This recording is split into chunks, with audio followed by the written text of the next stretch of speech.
few moments later. Assalamualaikum warahmatullahi wabarakatuh. Alhamdulillahirrabbilalamin. Wabihi nasta'in ala umuri dunya waddin. Wassalatu wassalamu ala asyrafil anbiya'i wal mursalin wa ala alihi wa sahbihi ajmain, amma ba'du. Yang saya hormati Ibu Dr. Helna Nelis MPD selaku dosen pengampu mata kuliah pengembangan kurikulum, dan juga teman-teman yang saya banggakan. Baik, halo teman-teman semua. Jadi pada kesempatan kali ini saya akan memaparkan materi mengenai landasan pengembangan kurikulum.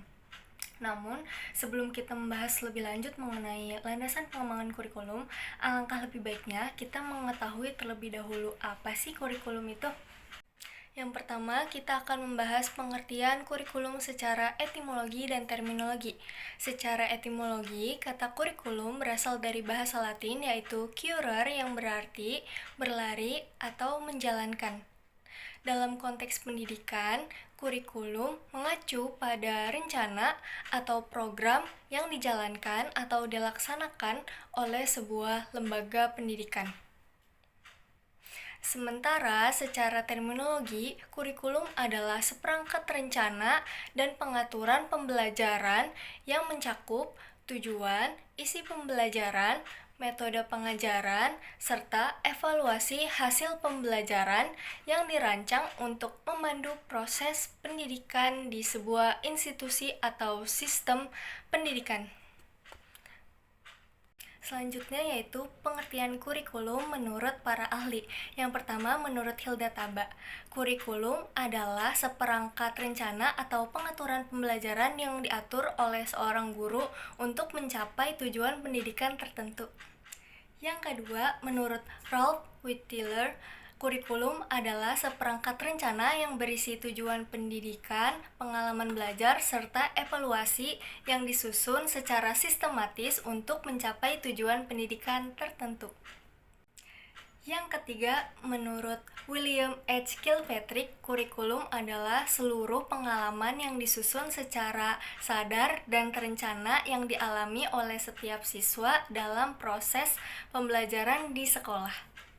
Adapun pembahasan mengenai pengembangan kurikulum terdapat dalam Undang-Undang Sikdiknas Nomor 20 Tahun 2003 Bab 10 Pasal 36 Ayat 1 yang berisi bahwa pengembangan kurikulum disesuaikan dengan standar nasional pendidikan untuk mewujudkan tujuan pendidikan nasional.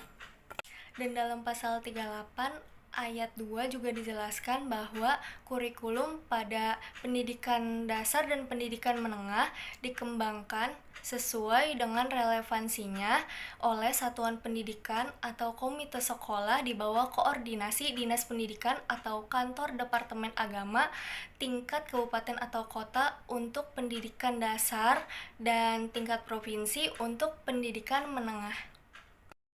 Nah, jadi berdasarkan undang-undang tersebut dapat dipahami bahwa dalam setiap pengembangan kurikulum memerlukan landasan yang kuat agar tercipta kurikulum yang sesuai dengan kebutuhan. Baik, selanjutnya kita masuk ke pembahasan pokok mengenai pengertian landasan pengembangan kurikulum.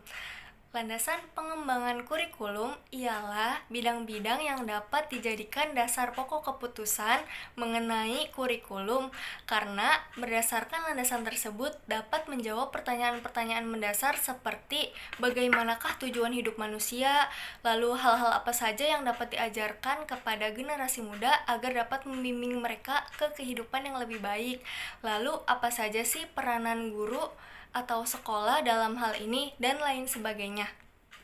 Lalu, landasan kurikulum ini sebenarnya terbagi menjadi beberapa jenis. Namun, pada kesempatan kali ini saya hanya akan berfokus pada dua landasan saja. Yang pertama adalah landasan agama, dan yang kedua adalah landasan organisatoris. Yang pertama yaitu landasan agama. Landasan agama ialah landasan yang merujuk pada prinsip-prinsip atau keyakinan-keyakinan yang dijadikan dasar atau pijakan dalam suatu agama.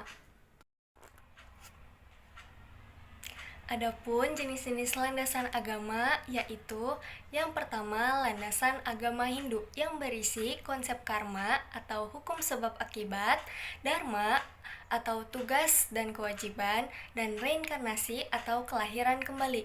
Yang kedua ada landasan agama Islam yang berisi prinsip-prinsip tauhid atau keesaan Allah, risalah atau kenabian, dan akhirat atau kehidupan setelah mati.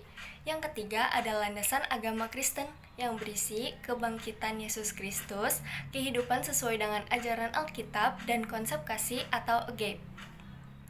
Selanjutnya, terdapat beberapa contoh pengaruh landasan agama dalam pengembangan kurikulum. Antara lain, yang pertama, penekanan pada nilai-nilai moral dan etika yang diambil dari ajaran agama dalam kurikulum pendidikan. Yang kedua, pemilihan materi pembelajaran yang sesuai dengan ajaran agama yang dipegang. Misalnya, dalam bidang studi seperti moral, etika, atau agama. Yang ketiga, integrasi nilai-nilai agama dalam metode pengajaran dan penilaian siswa. Yang keempat, pembentukan karakter siswa sesuai dengan nilai-nilai agama yang diyakini seperti kejujuran, keadilan, dan kasih sayang. Jadi, kesimpulannya, dengan memperhatikan landasan agama dalam pengembangan kurikulum, pendidikan dapat menghasilkan individu yang tidak hanya cerdas secara akademis saja, tetapi juga memiliki kecerdasan secara moral dan spiritual yang kokoh. Nah, sekarang kita akan beralih ke landasan yang kedua, yakni landasan organisatoris. Landasan organisatoris dalam konteks pengembangan kurikulum merujuk pada prinsip-prinsip, teori-teori, atau pendekatan-pendekatan yang menjadi dasar atau landasan bagi penyusunan kurikulum dalam suatu institusi atau organisasi pendidikan.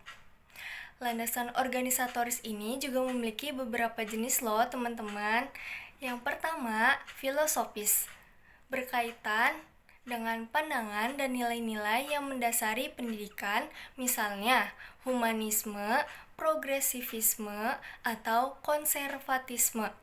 Yang kedua, psikologis, berdasarkan teori-teori psikologi yang mempengaruhi cara belajar dan pengajaran seperti behaviorisme, kognitivisme, atau konstruktivisme. Yang ketiga, sosiologis, terkait dengan faktor-faktor sosial dalam masyarakat yang memengaruhi pendidikan, seperti stratifikasi sosial, perubahan sosial, atau kebutuhan tenaga kerja. Yang keempat, antropologis, yang melibatkan pengertian terhadap budaya dan tradisi dalam masyarakat yang berdampak pada pendidikan. Yang kelima, ekonomis, yang berkaitan dengan aspek-aspek ekonomi yang mempengaruhi pendidikan seperti sumber daya finansial, industri, atau pasar kerjanya. Adapun pengaruh dari landasan organisatoris dalam pengembangan kurikulum yaitu dapat merancang kurikulum yang sesuai dengan tujuan, nilai, dan kebutuhan konteks pendidikan tertentu. Alhamdulillahirobbilalamin, selesai sudah pemaparan materi dari saya. Jika ada teman-teman yang ingin bertanya, dipersilahkan di kolom komen. Kurang dan lebihnya mohon maaf. Wassalamualaikum warahmatullahi wabarakatuh.